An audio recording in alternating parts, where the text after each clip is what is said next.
नमस्कार, आज की इस वीडियो में आपका स्वागत है। आज हम एक बहुत सामान्य किंतु बहुत विशेष योग के बारे में बात करेंगे। ये एक ही वीडियो में हम 3 योग के बारे में बात करेंगे जो एक जैसे ही होते हैं किंतु फल बिल्कुल अलग अलग तरह का होता है। सबसे पहले हम बात करेंगे वाशी योग की। वाशी योग क्या होता है? आपको वाशी योग देखने के लिए कुंडली में सबसे पहले देखना सूर्य कहाँ है। किसी भी स्थान में सूर्य बैठा हो तो सबसे पहले आपने देखना सूर्य। मान लीजिए कि यहाँ किसी कुंडली में यहाँ पर सूर्य बैठा है तो सूर्य से आपने 12वें स्थान में देखना। अब यहाँ कोई तृतीय भाव, द्वितीय भाव, तृतीय भाव कोई मामला नहीं है, आपको देखना सूर्य कहाँ है। सूर्य से 12वें भाव में, सूर्य से एक पिछले भाव में आपको देखना है। अब यहाँ जब ग्रहों की गणना करेंगे तो आप केवल एक को छोड़ देंगे, वो है चंद्रमा। चंद्रमा को यहाँ से शामिल इसमें नहीं करना है मामले में। चंद्रमा को छोड़कर यदि सूर्य से 12वें स्थान में कोई भी ग्रह हो, यहाँ पर कोई भी ग्रह हो, मंगल हो सकता है, बुध हो सकता है, शुक्र हो सकता है, कोई भी ग्रह हो सकता है चंद्रमा को छोड़कर, तो यहाँ बनता है वाशी योग। ये वाशी योग क्या दिखाता है? 12 भाव, सूर्य से 12 भाव खाली नहीं है।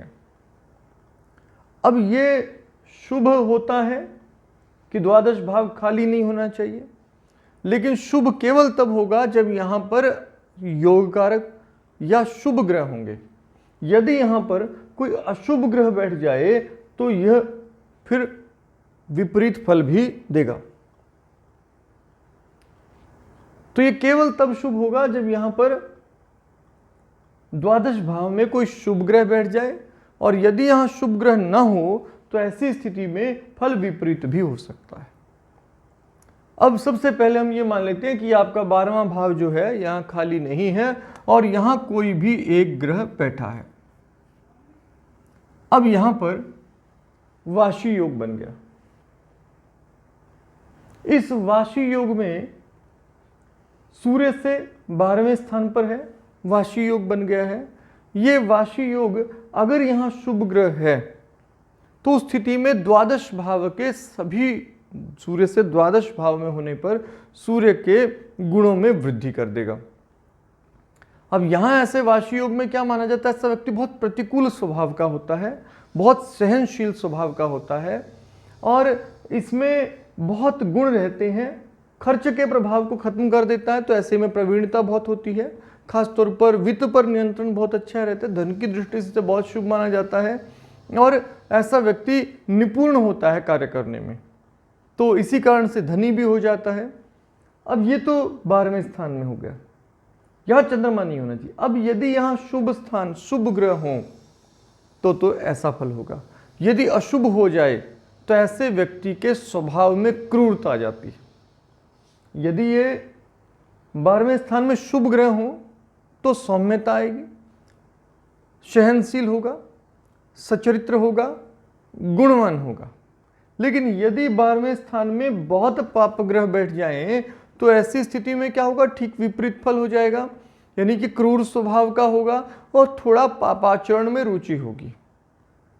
शुभ ग्रह होंगे तो सदाचरण में रुचि होगी, फल वैसा ही होगा, केवल फलों के प्रभाव बदल जाएंगे, इनके एक में विपरीत हो जाएगा एक दूसरे से। अब यहाँ अगर ध्यान देना हमें, अगर सूर्य से 12वें स्थान में, फिर से एक बार बता रहा हूँ वाशी योग कब बनेगा? सूर्य को देखिए, पूरे कुंडली में कहीं भी सूर्य हो, सूर्य से 12वें स्थान को देखना है। 12वें स्थान में कौन होना चाहिए? चंद्रमा को छोड़कर कुछ भी होना चाहिए। सूर्य के चंद्रमा को छोड़कर कुछ भी हो 12वें स्थान में। अगर शुभ ग्रह हो तो बहुत सदाचारी होगा, सुशील होगा और नेतृत्व क्षमता वाला होगा और धनी होगा। लेकिन अगर यहाँ पर दूसरे स्थान में पाप ग्रह होंगे तो फिर स्वभाव से थोड़ा क्रूर हो जाएगा, थोड़ा सा पापाचरण में रुचि बढ़ जाएगी, धार्मिकता थोड़ी कम हो जाएगी। ये योग की बात की हमने, वाशी योग की। अगला है वेशी योग। अब वेशी योग क्या है? फिर से वही सूर्य है किसी भी स्थान में, आप 1 2 3 4 जहां भी सूर्य बैठा आपकी कुंडली में सूर्य को देखिए। अब सूर्य से आपको देखना है एक आगे, नेक्स्ट, फिर से वही स्थिति है चंद्रमा। अब चंद्रमा जो है वो छोड़ देना है, और चंद्रमा को छोड़कर सूर्य से कोई भी यदि सूर्य से नेक्स्ट बैठा है तो यहां बनता है वेशी योग। अब वेशी योग में क्या होता है, जब वेशी योग बनेगा तो वेशी योग वाणी पर बन रहा है, सूर्य से दूसरे वाणी और आत्मा की वाणी, तो सौम्यता आ जाएगी, नेतृत्व क्षमता बहुत कमाल की होगी, धन के मामले में बहुत विशिष्ट शुभ होगा ये, और मित्र बंधु बांधव बहुत ज्यादा संख्या में होंगे, कुटुंब का सुख बहुत अच्छा मिलेगा, इन सब मामलों में श्रेष्ठता आ जाएगी। तो जब भी ये इस तरह से बढ़ेगा तो धन भी बढ़ेगा, वाणी भी बढ़ेगी, वाक्पटुता भी अच्छी होगी, नेतृत्व क्षमता भी होगी, लोगों में स्वीकृति होगी ऐसे व्यक्ति की, ऐसे व्यक्ति के बंधु बांधव उसका सहयोग बहुत करेंगे, कुटुंब का सुख और सहयोग बहुत अच्छा मिलेगा। तो यहां पर फिर से यहां पर देखना है कि यदि यहां बैठा है तो यहां बैठा कौन है, शुभ ग्रह या अशुभ ग्रह। अब कुंडली के अनुसार देखना है, कुंडली में यदि योग कारक ग्रह होगा और वो सूर्य से आगे जाएगा, पाप ग्रह नहीं होना चाहिए, तो निश्चित रूप से ये शुभ फल ही होगा। यदि ये अशुभ ग्रह बैठा होगा कुंडली के अनुसार, या तो पाप ग्रह बैठा होगा तो ये विपरीत फल देगा। अब शुभ फल, शुभ ग्रह बैठा होगा तो वाणी में, कुटुंब में, सब में लाभ देगा। अगर यहां अशुभ फल होगा तो वाणी जो है वो कठोर होगी, वाणी कठोर होगी, नेतृत्व क्षमता भी होगी, लेकिन विपरीत स्थिति में होगी, क्रूरता बढ़ जाएगी, बंधु बांधवों के साथ कलह ज्यादा रहेगा, तो यहां ठीक विपरीत फल हो जाएगा। अब फिर से मैं बता रहा हूं, वेशी योग कब बनेगा, सूर्य को देखिए, सूर्य से दूसरा भाव यदि खाली नहीं है तो वेशी योग बन रहा है। सूर्य से दूसरे भाव में कौन सा ग्रह है वो देखना है, चंद्रमा को इंक्लूड नहीं करना है। यदि चंद्रमा बैठा तो उसको भूल जाइए, चंद्रमा नहीं है। अब कोई भी ग्रह है तो सबसे पहले तो वेशी योग बन रहा है। अब उस वेशी योग में शुभ स्थिति है या अशुभ स्थिति है, ये दोनों देखना पड़ेगा। अब कुछ स्थितियों में आपको ऐसा भी हो सकता है कि आपको क्या दिख रहा है कि दोनों स्थानों पर शुभ ग्रह बैठे हैं, यहां पर दोनों खाली नहीं है। अब इस योग को कहा जाता है उभयचारी योग।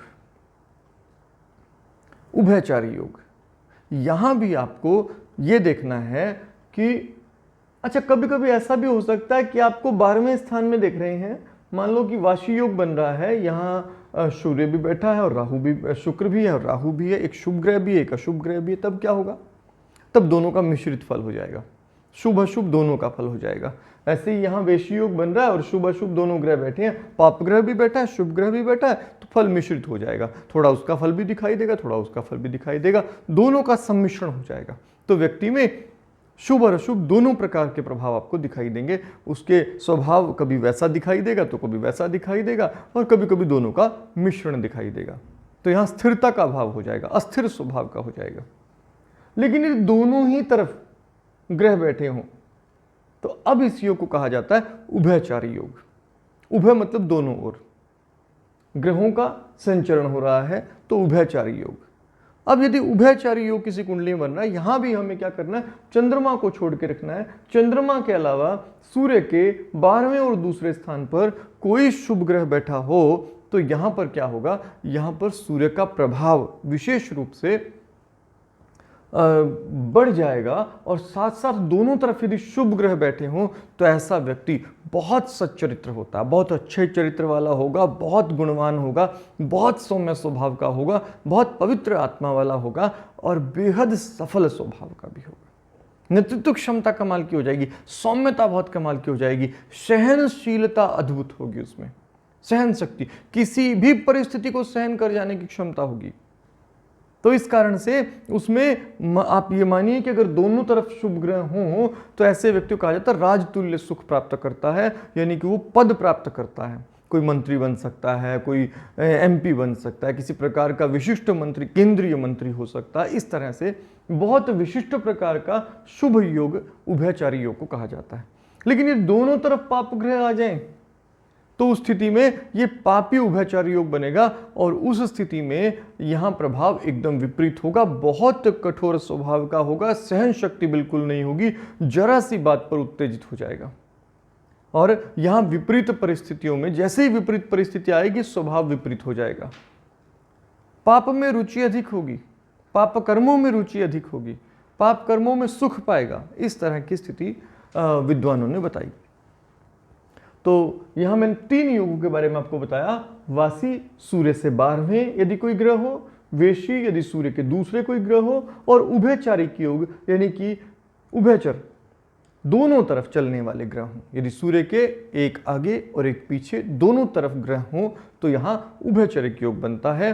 ग्रहों के हिसाब से इसके फल का आपने मिश्रण कर लेना है। यदि एक तरफ शुभ और एक तरफ अशुभ हो तो दोनों का मिश्रण हो जाएगा। इस तरह से इस योग का फल किया जाता है। आशा है आप इसे बेहतर तरीके से समझ गए होंगे। आज की वीडियो में इतना ही। अगली वीडियो में अगले किसी विषय पर बात करेंगे। तब तक आपका दिन शुभ हो। धन्यवाद।